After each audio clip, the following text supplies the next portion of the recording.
You're listening to The Horseshoe Guys with Josh Carney and Jake Arthur. Your quest to find the most in-depth Indianapolis Colts podcast has triumphantly reached its terminus. Be sure to join Colts Nation's deep divers at horseshoehuddle.com, part of the Sports Illustrated Digital Network.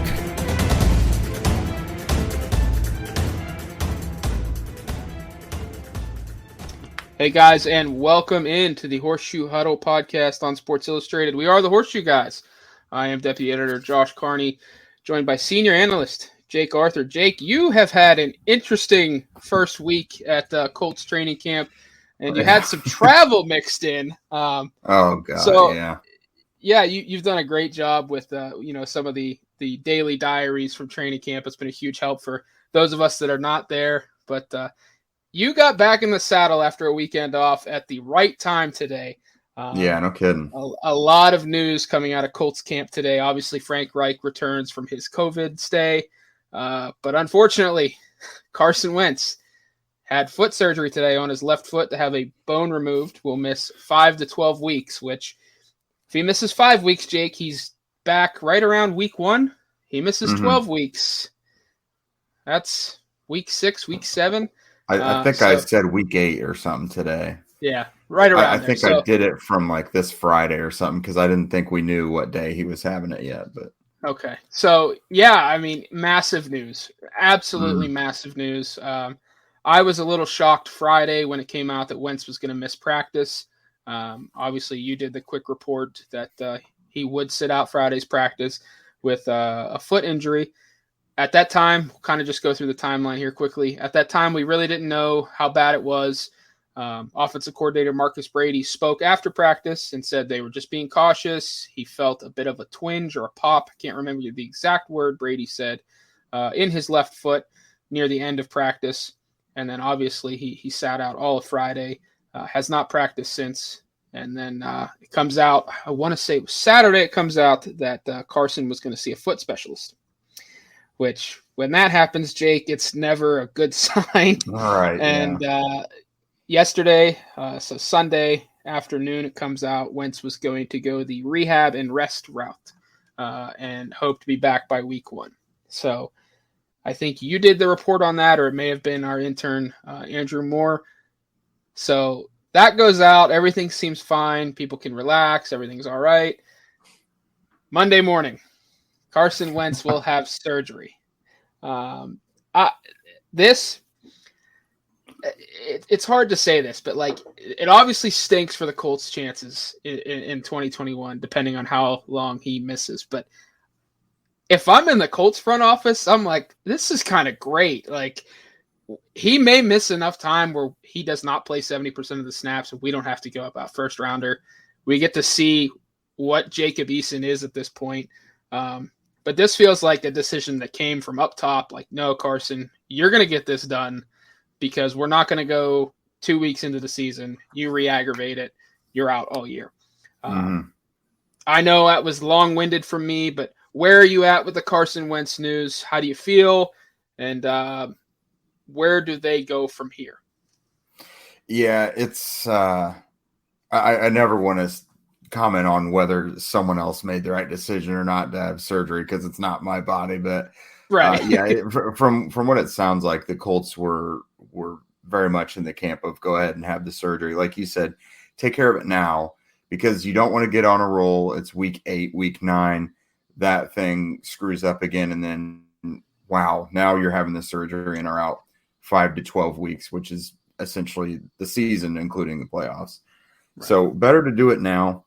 Like you mentioned, they kind of fumble into kind of a good spot. I mean, it's not advantageous for them to not have Carson Wentz. Like that's not what I'm saying. But like you said, they get to evaluate Jacob Eason in a real game situation. Like they have all this time now to prepare him for week 1, which should be more than enough time to game plan for him specifically. So they'll know what they have in him, how far along his development is. And then there's the whole first rounder, second rounder thing. A lot of us have kind of pointed out you can't really avoid thinking about that. There's the part where If he plays 70% of the snaps and the Colts make the playoffs, then it becomes a first-round pick. And then if he plays 75%, regardless, it's a first-round pick. He may not see that 70 or 75% now. Right. It's hard to say. I mean, you never know how many snaps an offense is going to be on the field week to week. But, yeah, that's they're kind of fumbling into a good situation in those two areas. Those were two question marks that they might be able to have answered. But, I mean, this will kind of be like 2018 for Carson when he missed like the first week or two of the season. Coming off the torn ACL. Yeah, and then he made his debut against the Colts, oddly enough. And, I mean, he didn't look like super sharp, but the Eagles won because of him.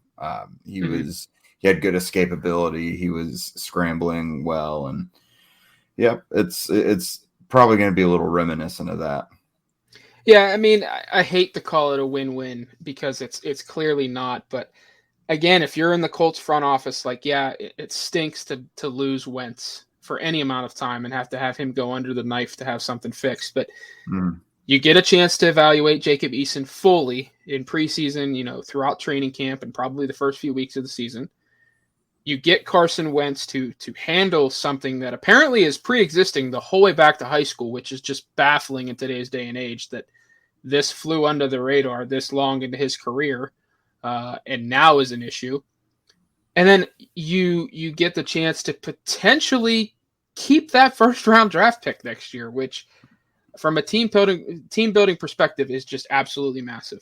I hope Carson Wentz doesn't miss the full 12 weeks. It sounds like from everything Frank Reich said today that will only happen if he has a setback. Like the 5 to 12 weeks. Typically when a player is injured, you hear 4 to 6 weeks, 6 to 8 weeks, 6 to 8 months. It's not that massive of a gap, whereas 5 to 12 weeks is like, whoa, wait a minute. So obviously there's – a lot depends on how his body reacts, how his foot heals. Let's say he misses 8 weeks. So that puts him. I think that's week 4 or something. Week 4, roughly, yeah. So let's say he comes back week 4, week 5. Obviously, Jacob Eason's going to have to go through a just gauntlet first 3 weeks. But if Wentz is out the first 4 weeks, do you see this team adding a veteran quarterback, or should we truly believe Frank Reich in what he said today? And Jacob Eason's in the driver's seat. We believe in him. We want to see how he develops. Do you believe that fully? Do you think this team looks at a veteran quarterback later in camp? Where are you at right now with the current quarterback situation on the field with Wentz removed from the picture? Yeah, so I think that's probably the best course of action. Luckily for them, so for those who don't know why it's 5 to 12 weeks, Frank explained today that you just don't know. You can't put much of an ETA on things until like a few weeks after the surgery, right? Mm-hmm. So they'll know here before the regular season starts what kind of time frame they're probably looking at. If it looks like it's the longer end, sure, maybe they make a move. I'm not a big fan of adding quarterbacks this late in the game that haven't been in the system. That's why as much as I have strayed away from this whole thing in the last several months, Nick Foles is just about one of the only guys that makes sense, and I don't think any of us really want to see that happen.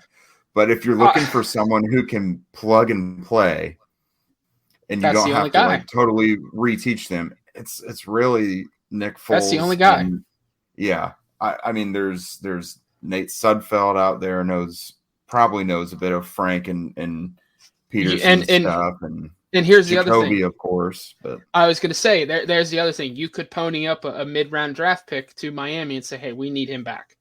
Yeah. I don't think Chris Ballard's going to operate that way. I really can't see him trading away any picks for a quarterback, at least in 2022, because we've heard him say on the record how valuable these picks in the next year will be because they should be able to evaluate normally again. The only way I'm good with a Nick Foles trade and just pulling up his contract here, his cap hit is almost $10.7 million this year. The only way it works is if the Bears eat, let's say, 35% of that deal, and the pick that you give up isn't until 2023. That's the only way I would feel comfortable with it. Obviously, that's setting a lot of parameters for me to feel comfortable with that deal. But you're doing the Bears a solid by taking that deal on. That's what it comes down to. The Bears desperately want to get rid of him. Right. They don't want to pay their third string quarterback that much money. No, they desperately want to get rid of that guy. He just turned 32 years old. He's the only guy that you could bring in realistically from the outside that could step into Frank Reich's system. But again, the thing that we're forgetting about this is, let's say the Colts go ahead and do that. What does that do to Carson Wentz's, confidence, mentality as the leader in that locker room and in the quarterback room?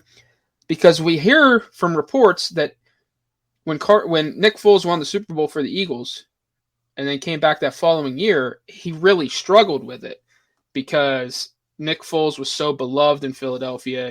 His teammates loved him, and there was a quarterback controversy constantly. Now you're going to potentially bring that guy in behind him in a new location. If I were Chris Ballard and Frank Reich, I'm like, I'm not touching that. I'm not touching that. We'll be fine with Jacob Eason and Sam Ehlinger. We have to believe in our development. Let's save the draft picks. Let's play these young kids, and we'll figure it out. But yeah, like PFF, Sam Monson put out it had to be like a 2,000-word article.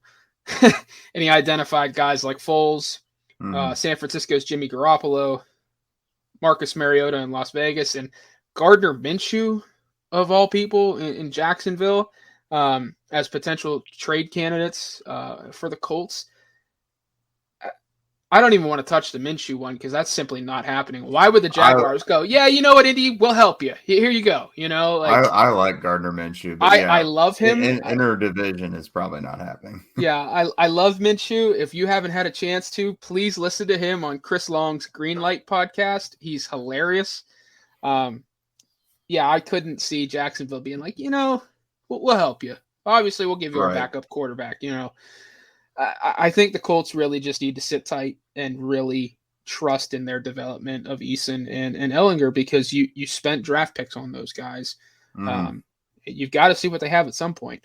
So enough of the Carson Wentz news at this point. And, we're getting some comments in here. Yeah. Kyle Stewart, just ride it out with what we have and fingers crossed. Kyle, we're with you, man. There's no quarterback out there right now that would even make sense aside from Foles. And again, I don't want to touch that cap hit or even deal with that issue in the locker room. Aside from the Wentz news, I want to talk about what you saw at practice, the first few days. And Wentz struggled the first day from all accounts. Second day. Honestly, if you look at the numbers, it wasn't that bad. There were like three drops early. I didn't think overall he struggled. I thought things leveled out pretty well once guys started catching the ball. It just looked like it was their first practice and there was rust to knock off. But I kind of would give him a bit of a pass on that one. But I mean, he did look better on day 2 and the offense did. Yeah, day 2, and there was that highlight out there. He threw that bomb to Zach Pascal. I'm wondering if that may have been where he felt the pop. It was a rollout. Yeah, he just said late in practice on a rollout, and that was one of his rollouts. And he would have had to plant hard on that left foot because he had to brace himself to stop for Buckner. Yeah. Yep. So it could have been on that one. But yeah, by all accounts, and you saw in person, much better on day 2. There seemed to be optimism, genuine optimism with how this offense looked. Obviously, it's very hard to take anything away from the first few days of training camp from a team perspective. But just tell us what you saw from Wentz in the 2 days. What you liked, what you didn't like, maybe what surprised you in Westfield. Yeah, so several of us were just talking about it's kind of a breath of fresh air that quarterback mobility is back. Yeah. With Phillip Rivers, that just wasn't really an option at all. And, this year now we're seeing, quarterbacks take off and run when there's nothing available downfield, rollouts, bootlegs, all these things. That's pretty refreshing because it opens up Frank Reich's offense so much more. So that was definitely good. The arm strength is for real. It really is. That arm throw that he had to make to Pascal for the 40-45 yards. That's a good example of it. Leaning back off a rollout and hitting that. But yeah, it seems like his chemistry was a little better on day 2. Again, there was just a lot of drop passes, and I don't know. It didn't look like Eason, for example. Eason didn't really look like he was on the same page with his receivers the first day. Wentz looked fine with that. There was just, again, the drops and trying to figure out where guys like to be and everything, because they've all worked out together numerous times by now in the facility and outside of it during the offseason, but now they have defenders on them, Yeah. So it's just learning things. I think there's definitely reason for optimism. Of course, he would get hurt right after this, but I mean, you see him and you're like, I can see exactly what Frank Reich wants to do with him. Yeah. It's just, again, it's a poor man's version of Andrew Luck, really. Because I'm not going to escalate Wentz back up to that MVP level, which would put him on a similar level as Andrew Luck. But I'm going to say he's a poor man's version. No, I like that. It smart gives, quarterback. Yeah, it gives Frank the options he had with Andrew. Right, and he hasn't had that since. Yeah, right, exactly. Yeah, he genuinely hasn't had that since. And even though the offense has been decent post Andrew Luck, this was supposed to be the year. And it still very well could be. But obviously with Eason now elevated into the number 1 role for the time being, obviously Frank Reich said today he has to earn it. But Jake, all accounts that I've read so far is Eason has been very skittish, sketchy, whatever word you want to use, missing high on some throws. He flashes the arm occasionally, but genuinely looks like a quarterback who hasn't seen real action in 2 years. Are you concerned at all with the start at this point in training camp for Eason, or is this like hey, we have to step back and realize this guy hasn't really played football in 2 years because of the pandemic and sitting behind Rivers and Brissett as the number 3 as a rookie? Yeah, I'm not overly concerned yet. Day 1 was not great. Again, he was kind of throwing behind guys. I think he had the pick where he just threw it way over his receiver's head, and then one of the safeties picked it off, just dove for it because it came way back to him. Yeah. Second day leveled things out a little bit. Oddly enough, his arm strength and arm talent is kind of like his calling card, and there have not been very many downfield shots whatsoever. Yeah. The defense is just taking it to the offense so far through practice. There's been a lot of checkdowns and shorter stuff, which you don't really expect to see a whole lot of from Eason in this system. You would think it might open things up more. But, taking those deep shots also comes with a bigger understanding of the offense. As he gets more used to things, I think the field will grow for him. But they're probably telling him, don't be afraid of checkdowns and stuff right now. Yeah. So I'm not too concerned. I think they said, he's going to be playing a lot in the preseason. If it's getting to within 2 weeks of the season and he's still not looking more confident and capable of handling more of the offense, I'll be concerned. But there's a lot of reps to be had still on the field. So I'm just not too worried yet. Honestly, I need to see him in the preseason when he's under pressure from a defense that's allowed to hit him. Because my biggest concern with him the whole time has been when he gets pressure from a defense, his game crumbles. He was the second worst quarterback in the 2019 or 2020 draft class under pressure QBR wise. So, I mean, he's in the right situation. The Colts line is pretty good right now, obviously dealing with some injuries. But, Jake, I think, I'm with you. Zach Hicks, our colleague, is with you. Eason under pressure at Washington was an abject disaster. Everything fell apart. Like if people thought Carson Wentz was bad in 2020 because of pressure and just his mechanics in the pocket, Eason was a legitimate nightmare. And yeah, from the sounds of it, Jake, at practice, that's where a lot of his misses and his misfires and high throws are happening, is because he's got people in his face. Obviously, he can't be touched, but people in his face, and it just becomes a mess mechanically. One guy we haven't heard much about so far, and I don't know to read into it if it's good or bad, is Sam Ehlinger.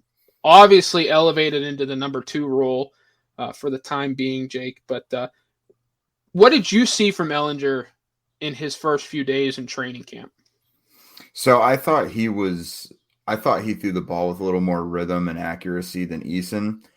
However, when you watch the ball come out of Carson Wentz and Jacob Eason and even Jalen Morton's hands, and then you see it come out of Ehlinger's, it's a very notable difference. The ball just those guys can all throw it on a rope, and it just kind of flounders out of his hands. Yeah, I think I was talking to one of the other writers while we were watching practice. I think I called him like mobile Chad Pennington or something like that. Yeah, but and that's kind of how it's been. Not a ton of downfield shots. His arm strength isn't awful. I don't think it's awful, but it's not. It's definitely not on par with the rest of the quarterback group. You're not gonna really want him throwing those like 15-yard timing outs and stuff, or he's just probably gonna get like picked off. Right. Yeah, it's he's been all right. You know, there's just not much to write home about in regards to him. He's someone who I think we'll probably see more from in the preseason rather than training camp practices, because I hate comparing him to Tim Tebow and stuff, but he's one of those guys. It's a fair one. You can turn it on when there's a live defense against you and your instincts kick in and you are escaping and, you know, throwing on the run and things. That's where I think those two kind of mesh. I just don't really expect to see a ton from him in practice. I'll tell you, one thing that's not really helping those guys is the offensive line right now. If the season started tomorrow, I would tell you there's no way in hell Sam Tevi could be the starting left tackle. That's what I was going to get to. Cannot happen. Yeah. I don't want to say I was excited about Sam Tevi. I think that would be laughable if I did say that, but I felt comfortable. Yeah, and they seemed very comfortable too. Right. You know, guy played nearly 2,500 snaps in his career at both left and right tackle. Clearly a veteran, knows what he's doing. The first few days in training camp, I mean, excuse my language, he's gotten his ass kicked by Kwity Paye. Kwity Paye, who is a rookie and a raw pass rusher with not a lot of moves in his belt yet. And Paye is taking it to him. Against a guy who has guarded Melvin Ingram and Joey Bosa for years. Yeah, and, you know, were you surprised when Will Holden was the starting left tackle on day one? And you know, Kyle Stewart here brings up a good question. Is it Holden? Yeah, it's probably going to be. I wasn't surprised because he was the left tackle during OTAs, but I don't think Tevi was out there yet. No. But they have it just seems like they've let Holden be like their secret asset. I think they're very comfortable with Holden. I mean, they let him be out there as the first team left tackle those first 2 days. I'm guessing they're just giving these guys rotations a few days at a time. It's going to come down to preseason. It's going to come down to preseason. I mean, the difference has been night and day. And you can add Kamoko Toure to the list of guys that have, and Ben Banigou. Yeah, Ben Banigou had a really good day the other day. Yeah, knowing those three have been doing that is got to be a dream come true, because that's your three young pass rushers you hoped would be like defensive cornerstones, and all three of them are clicking at the same time at the most important defensive position. And not to play devil's advocate, but if we are so down on Tevi, should we read much into that from Banogu, Toure, and Pay? Or it's tough. I mean, you're excited about that trio. You're like, all right, we're seeing stuff from them. This is perfect. But then you're on the flip side, you're like, Tevi looks terrible. So it's like it's got to be right down the middle in a sense, don't you think? Mm-hmm. Like those three as a group are going up against everybody. Everybody. He's not the only body they've taken, because I think Toure was getting some nice work in against Braden Smith, who just earned an enormous new contract. Yes, he was. Those three are just doing well in general, which is awesome to see. For Toure, I think it's probably just getting his confidence in his leg back, because he never lost the skill. I think he probably just couldn't stay healthy. The ankle wasn't 100% last year, it didn't sound like. And then you have to have the mental hurdle of trusting it again.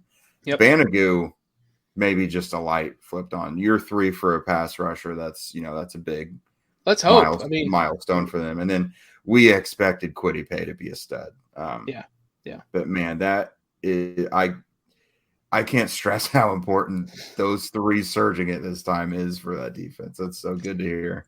Yeah, and offensively, obviously, the line has been a little bit of an issue. Ryan Kelly has missed some time, hyperextended his elbow on day 1. A very large-scale scare happened today at Colts camp with Quentin Nelson. If I had ever have to hear about a foot injury again this year from the Colts, I'll be thrilled.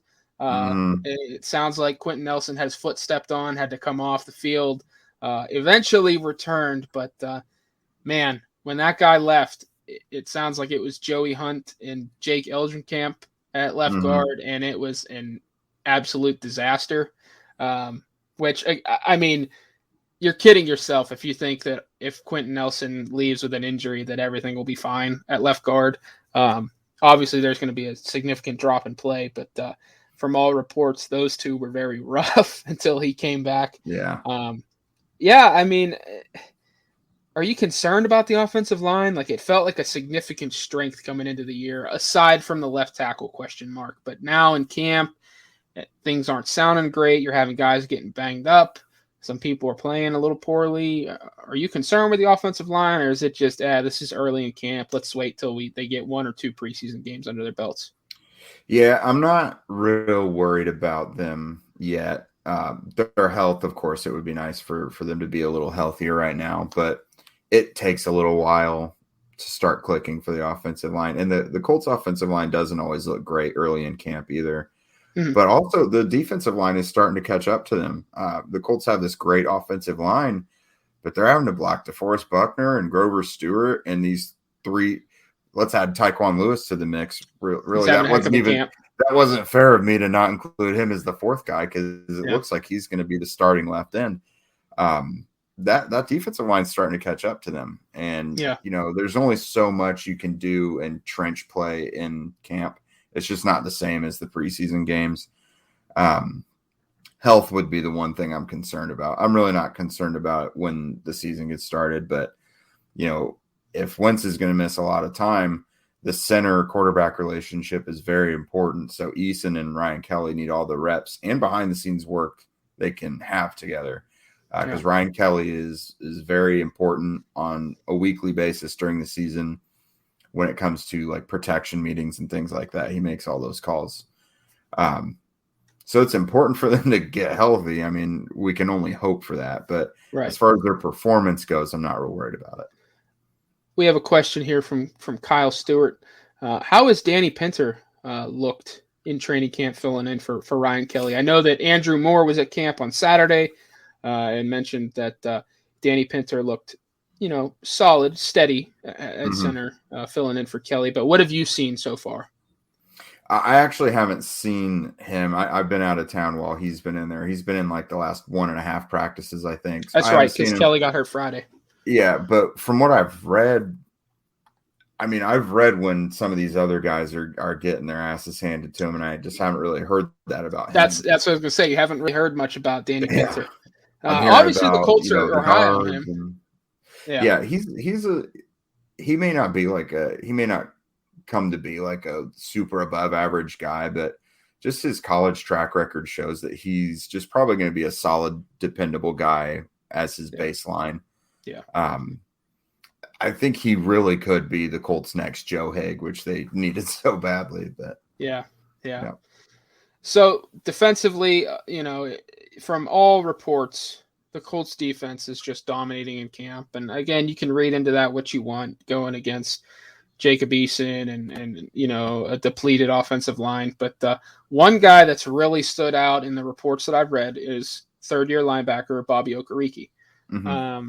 I had a story up on the site the other day just talking about comments from defensive coordinator Matt Eberflus that Okereke is just really trusting his eyes finally. And that third year tends to be when it really clicks for players because they've seen it all. They've been in all the situations possible. And it sounds like from reports in camp, Okereke's trusting his eyes and he's allowing his eyes to take him to the football. Where are you at with Okereke? What have you seen so far in camp? And that feels like a tremendous development to be able to have that type of athlete clicking on all cylinders next to a Darius Leonard. Does it not?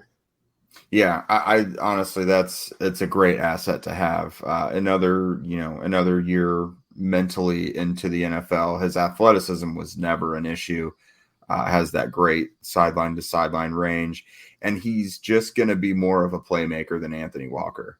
Walker was your down to down. He'll get the tackle, he'll do whatever, but you now have the possibility of having two kind of Darius Leonard level playmakers at linebacker, which is just a phenomenal thing to have. It's kind of unfair. Yeah. I mean, Leonard has the magic and everything, but he just comes up with these improbable plays like at the last minute when the Colts need it most. So I can't say Okereke's going to duplicate that, but just like the ball skills and the interceptions he can probably come down with, he's always been someone who's been able to pick off passes in practice. I don't know how many I've seen him come down with in his career, but it's been a lot. And it does sometimes translate to the field on game day. He's got a couple, I think. Had one with a broken hand and wearing a club last year against the Browns. So it's good to hear that mentally things are coming along even better for him. Because you and I discussed, we talked about Okereke before. There's probably going to be a little bit of a lull because Anthony Walker was so smart. Right. But Okereke offers much more athletically. Mm-hmm. So shoot, if mentally things are coming along that far, then we're looking at a much, much higher ceiling than Walker. Yeah. And EJ Speed is getting some love too.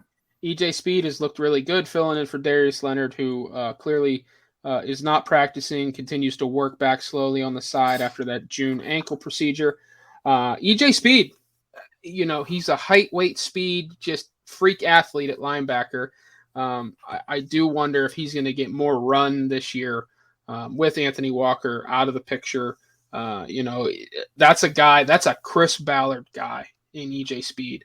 And if you can get Okereke and Leonard clicking and firing on all cylinders and then somehow be able to work in an athlete like EJ Speed, look out when it comes to that linebacker group. I've been so impressed with Okereke. I know Pro Football Focus was way down on him the last 2 years. I didn't think his tape was anywhere close to as poor as PFF's grades were. And again, like I said, year 3, things start to click. He's played, I want to say, over 500 snaps at this point. Like, if this is the year, like, man, to be able to hit on a 3rd round pick like that, like that's huge. So just it's great to hear Okereke's trusting his eyes and he's making plays in camp, because typically when you make plays in camp as a starter, that translates to the season. So that's exciting. And anything else you want to add there? Well, yeah, trusting your eyes to me is one of the biggest pluses I can give a guy when I'm studying him in the draft at linebacker. That tends to lead to those just like laser focused tackles for loss, coming from all the way to the middle of the field, sniping a guy on a bubble screen behind the line of scrimmage. That type of stuff is the result of that. You know who else trusted his eyes in college? Darius. Darius Leonard. Yeah. Yeah. Exactly. Yeah, it's a massive strength and plus coming out of college if at linebacker or box safety or slot corner that you can write trusts his eyes. Mm-hmm. And to hear Okariki's doing that now, like with that athleticism that he has, look out. So yeah, all intents and purposes, everything sounds really positive coming out of the linebacker room at this point. I did want to ask you about the secondary. Obviously, Xavier Rhodes is still on the COVID-19 list. TJ Carey was activated today, and it sounds like Kenny Moore is still out, but Marvell Tell did return. I'm trying to find your notes here. Marvell. I thought I read that Kenny returned. Hey, you did. Kenny I'm sorry. Yeah. It was Naeem Hines is still out along with Leonard. Yeah. But Kenny Moore and Marvell Tell were back today. TJ Carey was activated, so Xavier Rhodes is still out. Rock Ya-Sin has had an up and down camp. He struggled with Michael Pittman at times. I think that's more of a sign of where Michael Pittman is at in year 2 rather than Rock Ya-Sin. But what did you see in your first few days at camp from the cornerback room, and do you still feel very confident about this group heading into the preseason?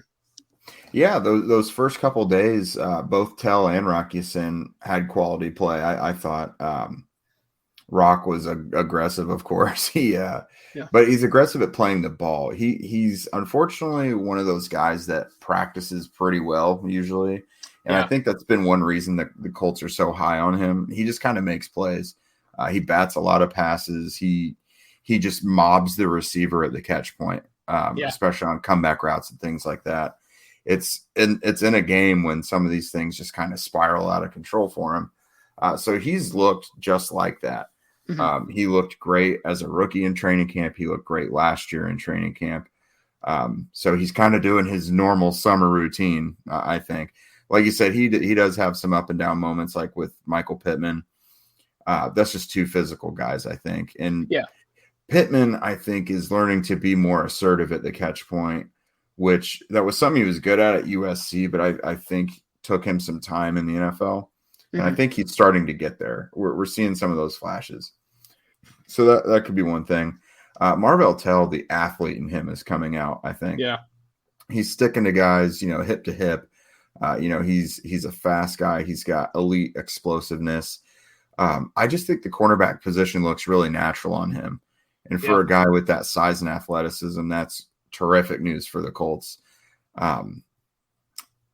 I really don't know who I'd give the edge. If they're looking for that third starting corner, it's going to be one of those two. It'll come down preseason, honestly. I think you're right, because you can practice great all you want, which both of them are doing well enough in practice, but game time, what does it look like? Right. And Marvell Tell has looked pretty good in his limited time that we've seen in games. Rock Ya-Sin, we've had obviously more of a mixed bag, but I think you're right. I think it'll come down to the preseason. Yeah, and one of the nice things about it stinks to have guys like TJ Carey and Xavier Rhodes land on the COVID-19 list. Mm-hmm. Obviously, we can't, touch on that any further. It just stinks to hear that. But with those guys out, younger corners got a lot of work, and I think that's only going to help the Colts' depth, period. Mm-hmm. So that's huge, and it's exciting.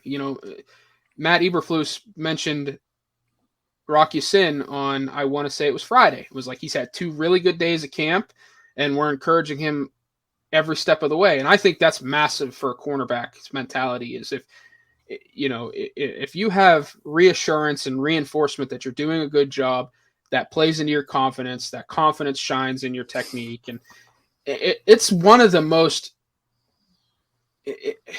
your mental health, your mental strength, that matters so much at that position, because you're on an island in a sense. Whether you're playing zone or man, you are on an island, and it is truly one of the most difficult positions to play in all of football, because it's one-on-one constantly, and if you're just not in the right headspace, you're going to second guess yourself, and your play is going to suffer. So I love that they are encouraging Rock Ya-Sin. They still believe in this guy very clearly.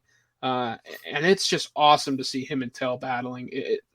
the Colts' future at cornerback is in tremendous hands if the first few days of camp have shown us anything. So that's a huge positive. Yeah, haven't heard a ton at safety. Obviously, from your notes, I believe Kari Willis forced a fumble today. Of Jonathan Taylor, who has been very ball security conscious. Yes, especially after he had fumble issues at college. So on one hand, it's like, okay, that's great to hear from Willis, but on the other hand, it's like, let's not do this, Jonathan Taylor. Right. The one note, though, Sean Davis, the veteran Sean Davis, not the rookie, the veteran picking off the pass, picked off Brett Hundley. I mean, what did you see in your first few days at safety? And it just sounds like, we know who the starters are. It's really a battle of what's going to happen behind those two. Yeah, really the only guys I've paid much attention to at safety are Willis and Blackman, because rookie Sean Davis has been out the whole time. Right. I was looking forward to seeing him, but he's on the sidelines. George Odom has been fine. He plays like you would expect to. Veteran Sean Davis, again, ho-hum, not much to write about, but the starting two, they've been all over the place. They're very involved. I thought Julian Blackman looks a little bigger. I was going to ask you. He obviously he's had a healthy offseason that really just focused on strength and conditioning. Mm-hmm. He looks bigger, doesn't he? Yeah, I think he looks a little more filled out and has probably added muscle. He looks a little bigger to me. Yeah, his lower half looks a little bigger too, which is a sign of he's all the way back from the ACL. So for sure, and I'm so excited. I'm so excited to see what he can do. And Kari Willis said the same thing when we all talked to them. I think it was last Tuesday. Yeah. Someone asked Willis about Blackman and just said, he thinks he's going to have a good year. And I asked him, I was like, what's it? I was like, you're known for being a really instinctual player, but he is too. So what's it like playing with a guy like that who you just are on the same page? And he gushed about Blackman then. He's like, he's about to be a real problem. So like everyone watch out for him. Yeah. I think they just absolutely trust each other. Nothing against Malik Hooker, but I just really got to think Willis and Blackman are on the same page mentally. Yeah. Hooker was just still kind of a young football player and fitting into a system that wasn't always at his strength. But Blackman's just a kind of a different cat when it comes to the mental part of the game of football. So there's no safety denying. Group is going to be nice. Yeah, there's no denying that the Colts got a legitimate steal with Julian Blackman, because if he's not recovered from a torn ACL, there's no way he's around when the Colts picked him. Right. There's just absolutely no way.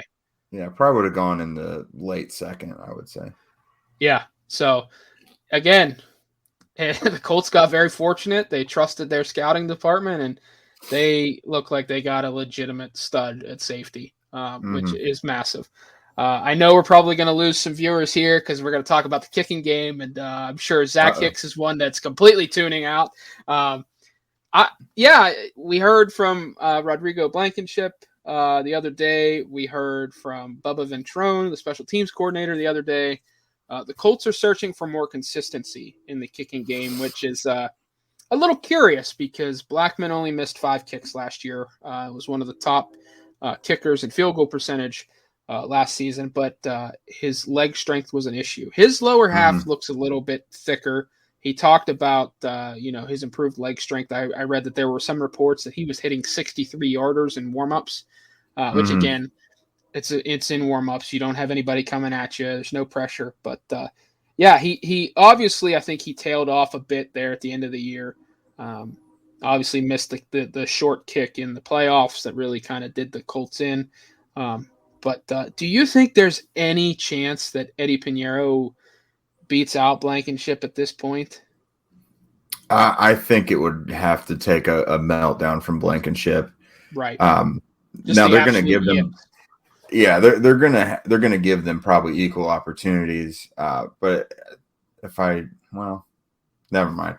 I thought I had another quote in my head that didn't actually pertain to them. But no, Blankenship, I mean, people have noticed he's gotten bigger. Unfortunately, I don't think they really kicked in the first 2 days because I do chart kicker stats during practice, which if you like kickers, you'll be excited that I'm back tomorrow.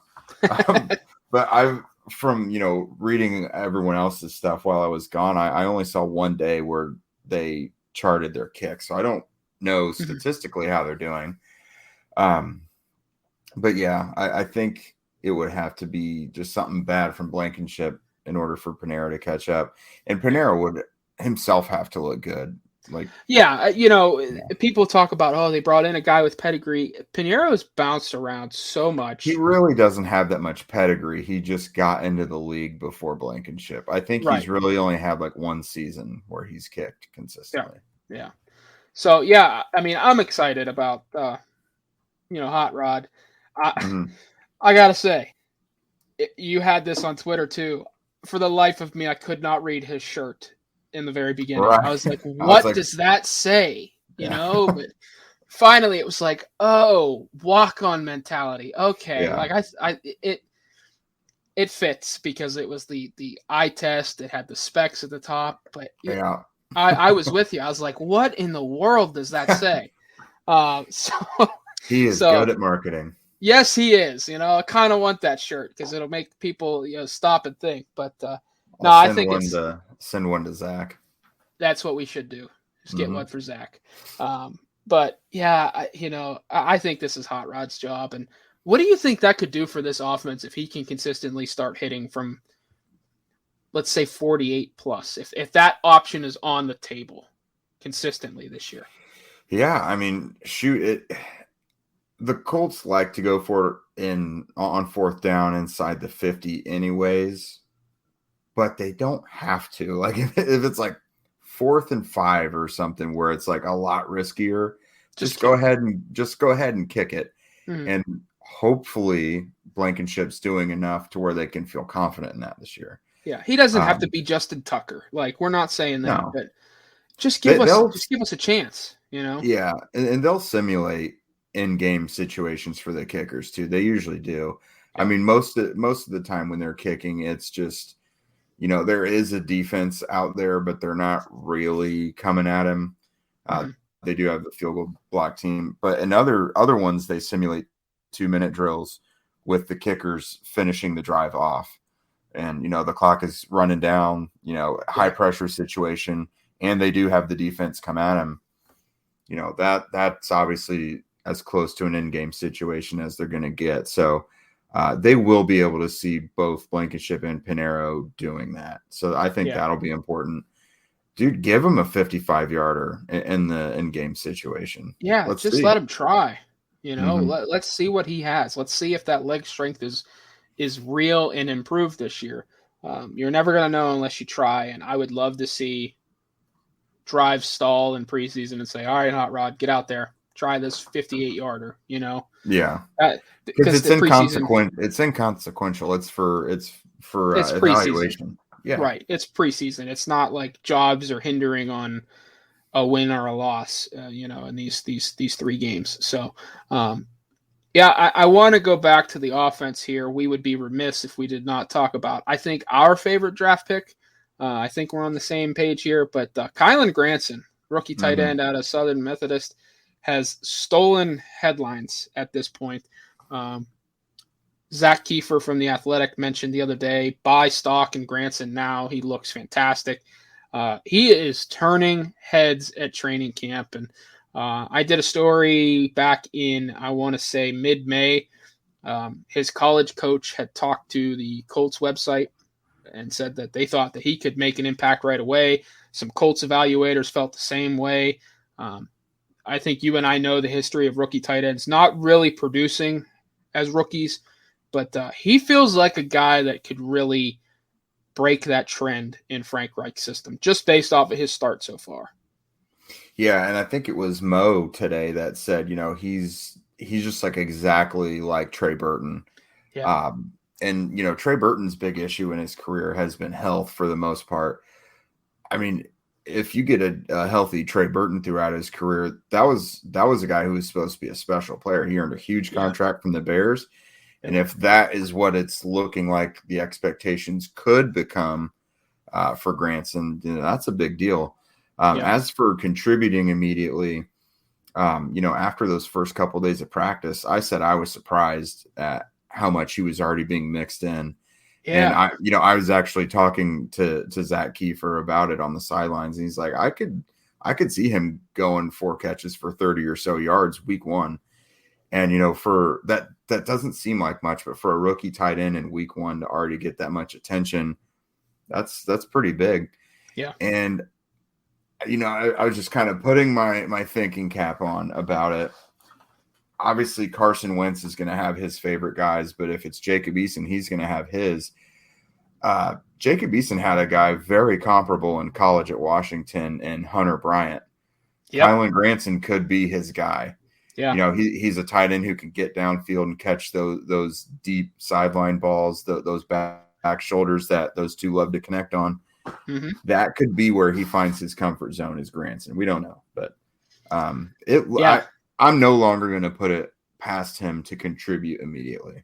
Yeah, and obviously I know from a fantasy perspective, you will have the Kylan Granson piece coming here this week. But yeah, man, I am impressed. Everything I've read about him is that he is up to speed, knows the playbook, already seems to be a pro's pro, which is massive coming out of SMU, not really a big program. The Colts identified their guy. They went and got him, and man, he is turning heads, and he's really having people take notice. So that's so exciting because we love to pick when it happened. Our colleague Zach Hicks did an awesome film room on him, broke him down. He's a perfect athletic move tight end for Frank Reich's system. And so far, so good. The returns have been excellent in training camp. And I know this is a broader question here, and we're coming up on an hour here, so I don't want to keep you forever. But who are you most excited? The one player you're most excited to see on Sunday? Well, not this Sunday, but week 1 of the preseason for the Colts. Ooh, man. No, it's a loaded question, honestly, but like it is. I'll give you an offense and offense and defense. Okay. So I'm confident in Kwity Paye and Kamoko Toure already that they're going to be fine. I want to see Ben Banogu defensively. I want to see what that looks like against another team in live football, and if he's really having this nice productive summer. Because that'll be a huge deal. The guy that kind of loses out on that is Al-Qadim Muhammad, who's been on the COVID list all of camp. Right. If there's 4 younger guys than him performing at a high level, then he might be gone. That might not great for him. That might be a casualty. Yeah. Offensively, similar to when I said I'm confident in Paye and Toure, I'm confident Granson is going to be all right. I want to see Mike Strawn. Guy we have not talked about tonight. That could be something. But I'm thinking I want to see Strawn, I guess, with Hundley. Sure we can see him with Sam Ehlinger, but like he's a guy who can get deep downfield and win jump balls and stuff. I want to see him with a guy with a live arm. He's played well in camp too. I really want to see. Yeah. Yeah, his route running and his separation and stuff has been good.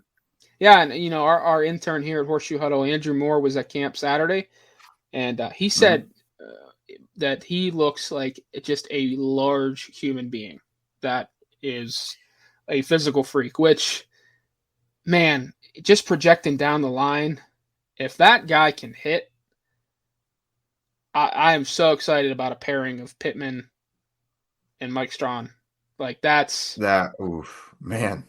Good luck. With a potentially Paris Campbell in the slot. Yeah, that's terrifying. And a Kylan Granson at tight end with Mo Alley Cox up the seam. Good luck. Good luck. The potential of that lineup is bonkers, but whether health allows it to happen is another story. Right. Yeah. So you mentioned Banogu and Strawn. Banogu and Strawn is I really want to see what those two do in the first preseason game. I will go. This is tough. I'll go JJ Nelson. I think he's had a pretty Okay. decent camp so far. I want to see if he can kind of carve out that number 5 receiver role, the special teams guy, because people forget in 2 years in Arizona, he put up over 1,000 receiving yards. Not 1,000 yards each year, but combined over 1,000 receiving yards. And he's A only lot of 26. people, and a lot of people compared him to T.Y. Hilton when Yeah. he was young in Arizona. A lot of people compared him to T.Y. And there, at his age, there's not a lot of reason to not include him in the roster if he earns a spot. I mean, I know we want to save a spot for like DeMichael Harris or Desmond Patman. I want to operate like Strawn is making the roster. I mean, that's of course not a certainty, but if you're looking for one more roster spot and you've got an NFL veteran who's still relatively young and looks like he's earned it, then why not? I misspoke. He's 28. So, but still relatively, not that bad. Yeah, relatively young, light wear and tear. Wouldn't you feel more comfortable if you had to throw him into the lineup if like 2 of your receivers were banged up? Yeah, I think absolutely. I would. Absolutely. I'd be more comfortable with Nelson than a rookie. Yeah, that's where I'm at. Defensively, I know this is kind of cheating, but I want to see Marvell Tell. I've found myself here late at night just reading, your camp reports, going through, Zach Kiefer and Stephen Holden's reports from The Athletic, George Bremer's, he keeps popping up. And then I find myself watching his USC tape and then watching, his limited play in 2019. And I just, I can't not be excited for that athlete and the potential that he has, whether that's at cornerback, safety, slot corner, that hybrid safety linebacker with his build and athleticism. He feels like a chess piece no matter where he plays. And I can't help but be excited for that guy. And, he had a year off from football, but he's having a heck of a camp so far. And I want to see if that carries over into preseason games and where he could help take this Colts secondary.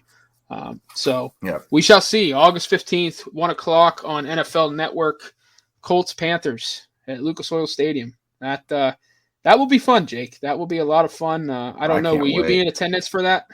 Yep, I'll be in the press box, and it can't come soon enough because I wasn't there all last year. So yeah, so this will be fun for you. Very much looking forward to that. I do want to give a quick shout out to our colleague Zach Hicks. He's been just kicking butt on Eason Film Room stuff. I know that he's had some stuff up, I believe, on Brett Hundley, not on the website, but on his Twitter. And also moved over to a sister site part-time. He's going to be doing some Broncos stuff. So I know Zach's been catching some heat on Twitter the last few days, but Zach does fantastic work. Is a fantastic part of this team. I also want to give a shout out to our intern, Andrew Moore. Andrew was at camp, like we mentioned, on Saturday. Did an awesome job with the camp notes. He'll be back a couple times this week, I do believe. And then he will be heading to Canton on Sunday, and we'll be covering the Peyton Manning induction. He obviously will miss Saturday's Edgerrin James. Edgerrin James, part of the 2020 class. But Andrew will be there and will be live tweeting and reporting from the Manning enshrinement, which I'm looking forward to watching that on Sunday quite a bit. So, we are 2 weeks from a real football game, which feels like an eternity. But non-Colts fans, just NFL fans in general, we do have the Hall of Fame game on Thursday night, Cowboys Steelers in Canton. So football is here, and I did see on social media the other day, Jake, this past Sunday was the last Sunday without NFL football until February. So that's fantastic. That's nice. It was interesting for preseason to be on Sundays again because someone asked me if I wanted to golf the other day, and it was the 15th on Sunday, and I was like, oh no, I can't because the Colts have a game that day. Yeah, I couldn't stand the this was Thursday night. Here's a Friday night. Like, get out of here with that stuff, But it'll be nice. But real football is almost here, and we're excited. But we've done quite a bit of work here at Horseshoe Huddle, building up the site and social media following, and just genuinely appreciate all the views, all the emails, the direct messages, the reads. We've hopefully we are giving you the content that you guys are looking for. here in training camp, and appreciate all the support so far. And hopefully we can keep up the good work here. But yeah, we are just a well-oiled machine at this point. And certainly appreciate the words of encouragement here from Kyle Stewart. Here you can see at the bottom of the screen. But I am blessed with an awesome team. Jake, I've known for years, just one of the best out there. Zach is just a tremendous asset. And I think we found our Kylan Granson and Andrew Moore, Jake. I don't know how you feel about that, but I think we found a sleeper. So no, Josh and I were gushing about Andrew off air before we went live earlier. We were. He's honestly, I have really enjoyed his live coverage of camp and everything, and everything he's been doing has been excellent. So I think I gave him a shout out for his birthday the other day on Twitter to follow him, but Colts fans, you seriously will want to follow him. He's another boots on the ground guy. Yeah, I'm really hoping him and I are at the same practices at some point this week, because that'll help me immensely. And I think it'll make our content a lot better too if he's out there. So yeah, Andrew will be sticking around long term at this point. Just tremendous team here. I've been so impressed since training camp started, and I certainly cannot wait for the season. But yeah, Jake, when will you be back at camp this week? I know you had a heck of a travel experience here. Yeah. So I was at a buddy's wedding in Atlanta all weekend, so I missed a few practices, but I will be back tomorrow. I'll be back for the rest of them this week, including the weekend. So tomorrow's a big day. First padded practice, 10 a.m. Yep. I'm back to using my own eyes to create notes rather than having to gather everyone else's. So yeah, that'll be good. And again, any and all content you need is at Horseshoe Huddle. I think Andrew's piece that he did a month ago on the quarterback depth chart is our most searched and clicked on piece right now, which shout out again, Andrew, over 7,000 views in the last 2 days. We were joking earlier that Andrew's piece, which he wrote way before any of this Carson Wentz stuff started happening, is getting so much traction right now that I had to go in and throw a blurb in there today about, Carson Wentz got hurt and they signed Brett Hundley recently, because I didn't want thousands of people to not think we were updating things. So right. So it's a fast moving world right now with the Indianapolis Colts, and I would not be surprised if Quentin Nelson gets a hey Toby, how you doing? Would not be surprised if Quentin Nelson gets an extension here, and if Darius Leonard gets something. So the wheels continue to turn with Colts coverage. So Jake, I don't want to keep you much longer. That will do it for tonight. I know you got an early start tomorrow. Again, padded practice, 10 a.m. in Westfield. That should be a ton of fun. Knock on wood. Hopefully there's no injuries. But that'll be the first milestone for those guys to pass, is the padded practice and to come out relatively healthy. So that's. I don't. Oh, sorry. I was gonna say I don't know if they're getting to it already tomorrow, but with padded practices comes the one-on-one offensive versus defensive line drills. And according to Grover Stewart, that's coming. Those. Yeah, it sounds like from what Grover Stewart said after practice that's coming tomorrow. So that will be interesting.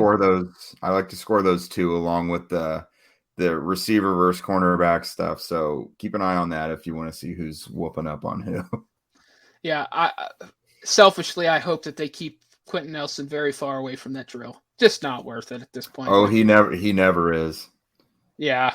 So I mean, we know what he can do. So we'll see. I'm looking forward to your tweets tomorrow, just to see what's happening at the first padded practice of 2021 training camp. So a little over an hour here. Figured we'd get out of here at the hour mark, but wanted to give some shout outs and touch on some stuff. But Jake, that's going to do it for tonight, man. Another awesome show. We're going to really ramp up here now that we are in the thick of things with training camp, and Jake's done with quick jet trips to Magic City. So after I arrived 13 hours after I was supposed to on Friday. Yeah, what a wild experience. And then you spilled, looks like tea on your suit. No, it was my coffee. So my buddy and I traveled to the airport together Sunday morning, and we got there real early, so early that the only like restaurant that was open at my gate was Starbucks, and I seriously did wait in line for an hour for it. I got my iced oat milk latte. I went to sit down at my gate finally because I'd been standing for an hour. Then, boom, a lot of it was on my white button-up shirt. So that's how my travel just did not go well over the weekend. No, really. No, it did. No, but it did not. Now I'm back home, and I'm happy to be home. Yeah. But Jake, I appreciate all the work you've been doing. I know you're kicking butt, taking names here at training camp, and obviously doing a full-time job and being a dad of a young child all at once. So keep up the great work. Back at you. You got the two kids. So. I do. So obviously our hands are full, but your boots on the ground there and doing a great job. So get some sleep, travel safely, and if you guys aren't following Jake on Twitter, Jake, why don't you drop your Twitter handle and get people to follow you along there? Yeah, right here on the old name tag. But if you're listening later, it's at Jake Arthur NFL, and same thing with Facebook too. Yeah. So, all right, that's gonna do it for tonight. So, please follow, rate, and review anywhere you get your podcast. Just search the Horseshoe Guys. We'll be right there. And then follow us on Facebook, Horseshoe Huddle on Sports Illustrated. Give us a like. Check out some of our stories. And Jake, our Twitter handle is SI_Colts. And what's the other one? Yeah, is it Horseshoe Huddle? The other one is at Colt Maven. And then that's right. We also have at Horseshoe Guys. For the podcast. So, give us a follow on those platforms and just stay up to date on all Colts news. And hopefully some positive stuff comes out here in the next few days, guys returning from injuries, contract extensions getting done, and we'll go from there. But Jake, great work tonight, and I will certainly talk to you tomorrow. All right. Thanks, man.